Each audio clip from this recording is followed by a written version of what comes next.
I raw dogged my commute for a week, and here's what happened. This is week 1 in my new boredom series where I do things without any distractions, otherwise known as raw dogging. So no phone, music, or TV. And guys, this was way harder than I thought. My commute is an hour and a half each way, 2 trains and a ton of walking. So day 1 was rough. I usually play backgammon or do the crossword on my way to work, but this time all I could really do was people watch. And once I transferred trains, I looked out the window until I accidentally fell asleep. But I did somehow end up at work. And the way back, I really wanted to doom scroll on the train, but instead I just slept the whole time. Day 2 was the exact same thing. People watch, look out the window, and accidentally fall asleep until I get to work. And same thing for the way back. Day 3 was the first day that I didn't fall asleep on the train. I just thought the whole time about things I needed to get done, life, just random stuff. And eventually I got to work. But I did fall asleep on my way home again. And of course I people watched on the subway. By day 4, I had it down pat. People watch, look out the window, nap. Get to work, repeat for the way back. Day 5 was the hardest day. I obviously people watched on my first train, but for some reason the second train felt like 1,000 years long. No matter what I did, I could not sit still. I tried gaslighting myself into taking a nap, but I just wasn't tired. Finally, I got to work,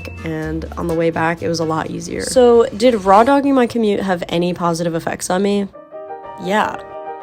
One of the biggest things I gained from this week was learning how to observe. I people watched every day. I looked out the train window every day. And when you don't have anything to distract you, small things start to feel different. The map of the train lines you stand next to every day suddenly feels kind of like art. It's kind of nice. The people you brush shoulders with start to feel more like people instead of just obstacles. And as expected, the most obvious thing that I kept noticing was that everyone was on their phones everywhere I went. From the outside, we really do look like zombies. And being the only person with their head up in an entire train car is honestly kind of unsettling. So in that sense, I guess being bored on your commute does feel like a good practice to take on. Will I do this every day? Probably not. But now I know that I can, and that's enough for me to work with going forward. Tune in next week for when I raw dog my workouts.